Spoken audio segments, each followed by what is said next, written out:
Dear members, you are most welcome to this session today. In one of our meetings, I promised to send this content on web development. We'd like to see really what the kind of website we're talking about looks like. As you work, you must have a picture of what you are going to produce. And I'm going to use an example of a school website to see the features, the kind of colors, the kind of elements, and the final product as we would like it to be. I'm going to go through this one by one, following the slides, such that by the end of this, we expect you to know the purpose of having a school website, like any other website that will be able to produce.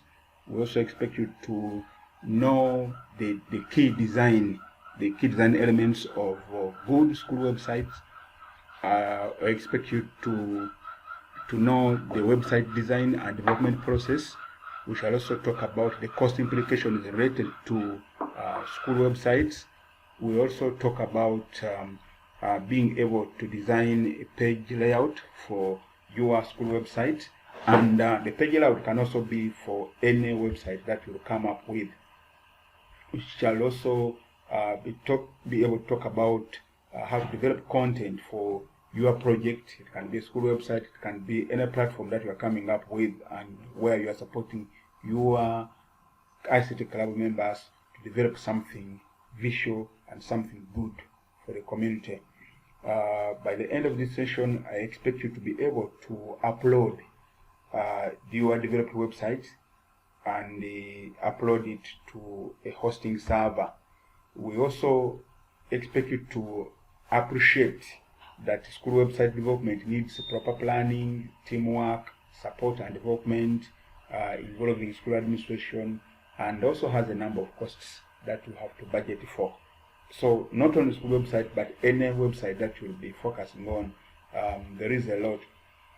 And when you attend this session, we hope that you'll be empowered to teach school website development to the rest of your students, and we also hope that you feel competent enough to spearhead the development of school website.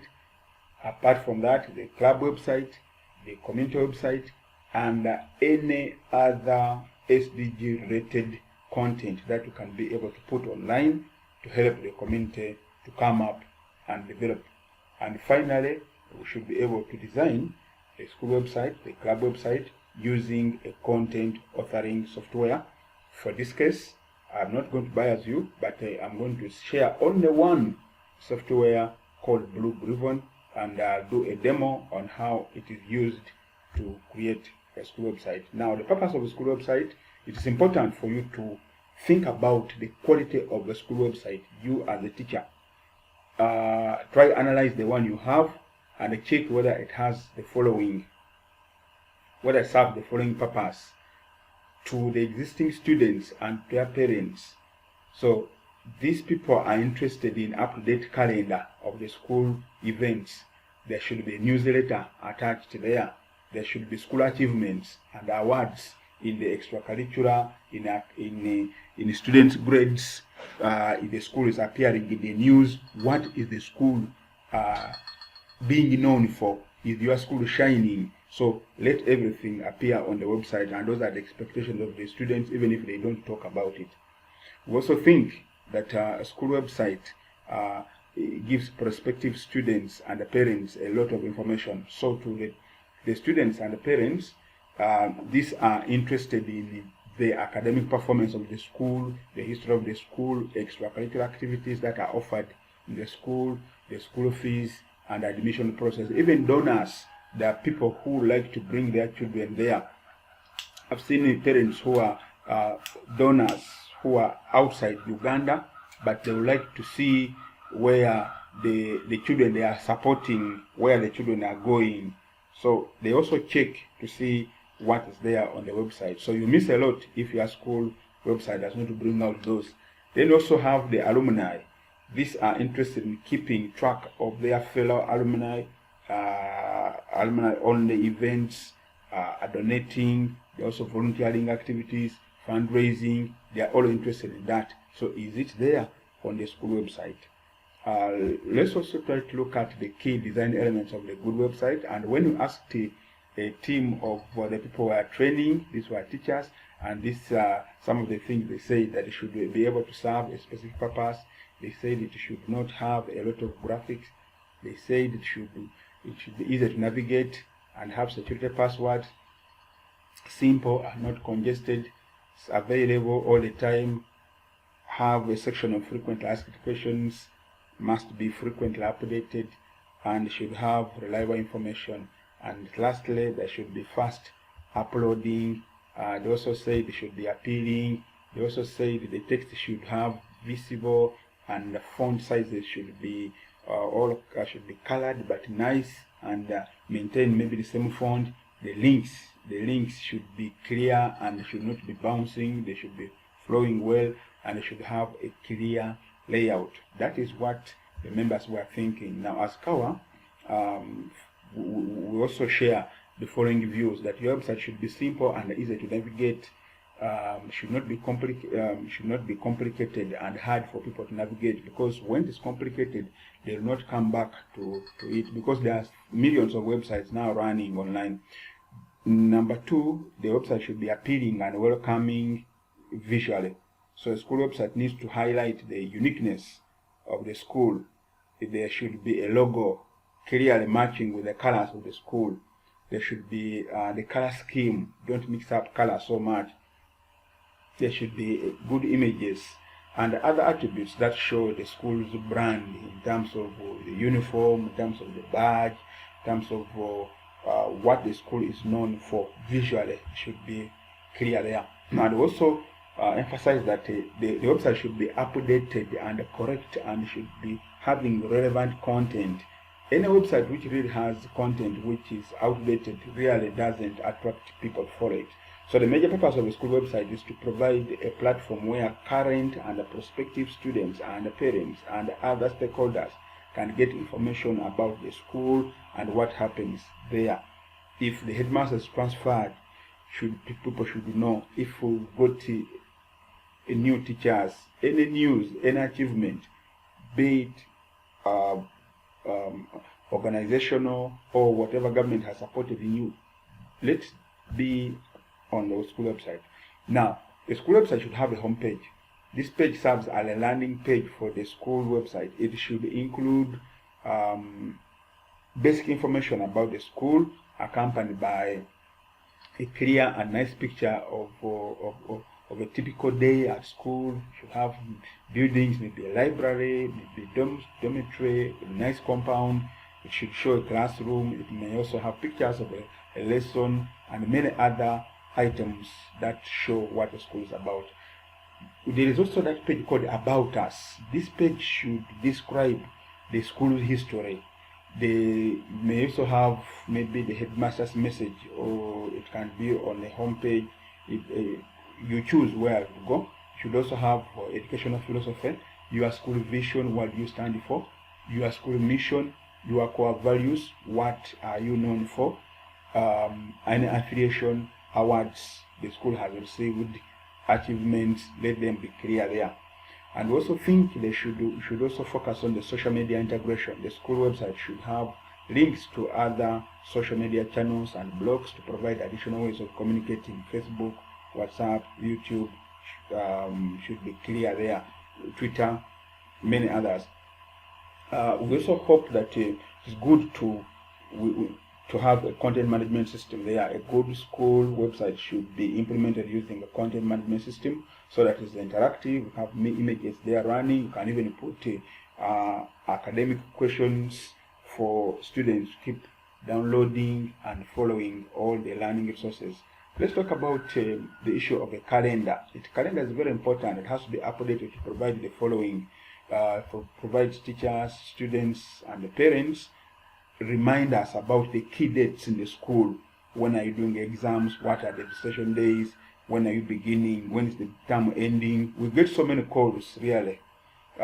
People asking us as Kawa, when is the school term ending? When is school this breaking off? Because they check our website to look for that kind of information. You provide that. Check from the Ministry of Education calendar, develop that into your own calendar, and add in what you have. Then there's also a factor of responsive web design.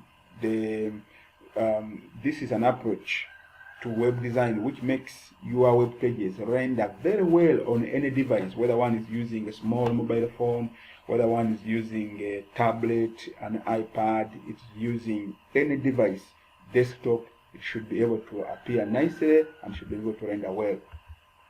And then it should also have the About Us page.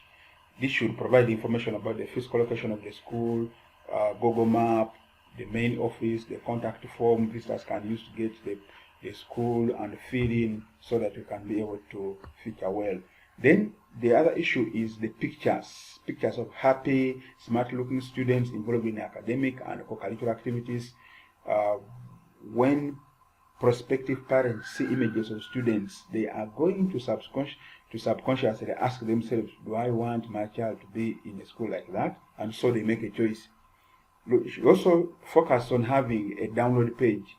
It may be downloading admission letters, it may be downloading documents, maybe the school magazine, let them be there.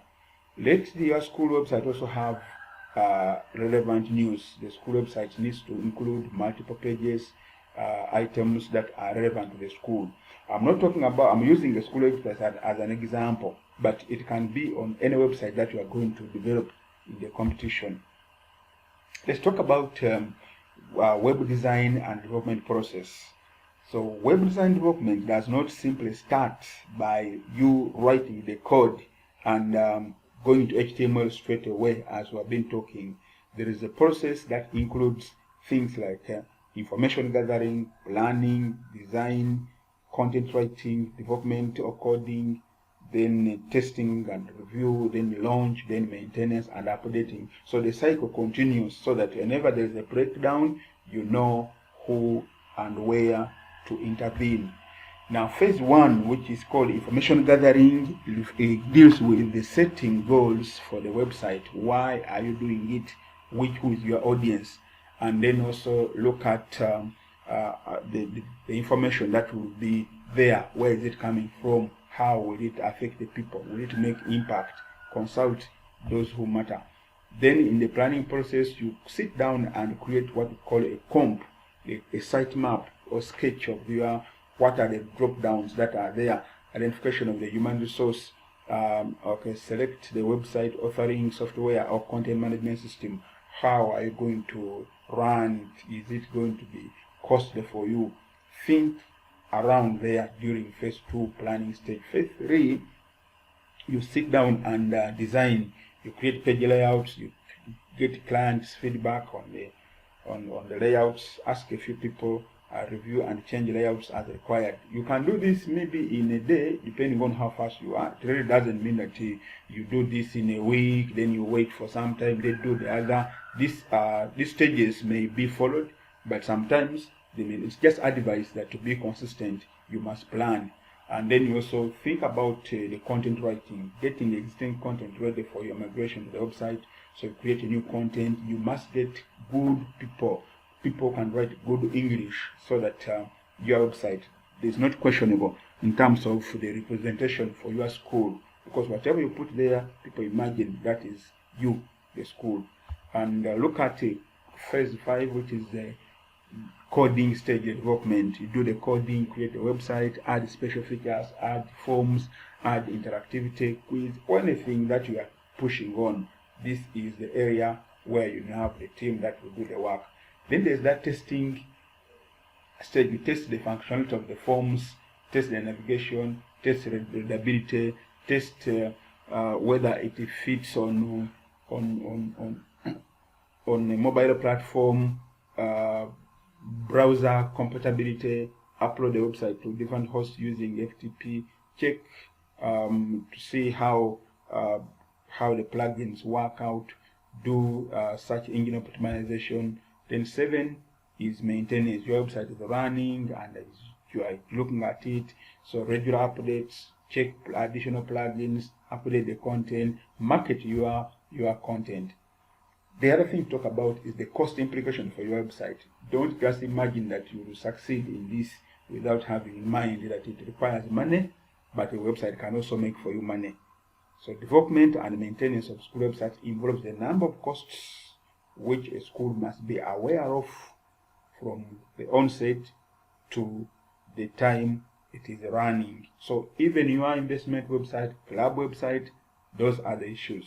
As Kawa, we're giving you some free services on it, but do the plan for sustainability. And take note of the following: domain name registration. The domain name is the address, like we have shared there, Gaza High School, Toro Girls, any of those. You need to pay for it. You pay for it. We provide that as Kawa. We provide to have the cost, the hosting department. So we do that. You pay. It may go up to around 150,000. It's around there. So when you register your domain name, you pay annual fee, which has to be done, which has to be put in a budget. Otherwise, your website will work the first year, and the following year it will not work because it will be cut off. Look at hosting. The files, the websites are hosted on computers called servers. So the person who has a server requires you to make a contribution also on annual basis. It's not much money really, but if it's not budgeted, then you may not continue after the first year. Web design and maintenance. This the school may need to hire a professional, or the club can do that. Basically, why we are trying to take time learning is that you can do the maintenance yourself. So then content development, it is the responsibility of the school to create content. So the club to create content, or you, the teacher, work with them to ensure that they create content. This should not focus on the school alone, do many other things. Then there's the demonstration of the website authoring tools that I want to talk about. The content that appears online is developed using a language, and the common language here is the HTML. But there is a software which combines HTML plus many other languages, and it is free, open source, and it runs in a browser. You can log in from any internet connected computer and manage your website. It is self-contained. You can create a new page, format text, upload images and documents without the need for additional HTML or FTP software. Even when you are offline, you can be able to do that. It allows multiple users. The site administrator can set multiple users. It is easy to use. Updating content does not require any technical know-how. As long as you know how to type like you do in Microsoft Word, you can do that. It's mobile friendly and also has a search engine optimization. So it's called Blue Griffon, the way you see it there, and that's the next generation web and EPUB editor based on the rendering engine of Firefox. And it happens that once you open this, you can go and open your file. Open a file like the way you open the Word. Your file may be on C, it can be on D, it can be anywhere, and then the file may be in a folder. Then you can go and pick it from there, pick the index file or any of the pages that you are working on, and there you can be able to do your work. You can download, you can open, you can edit, and this is the best way. The good thing we like about this, that you just come here and then maybe you want to add a photo. Add a photo.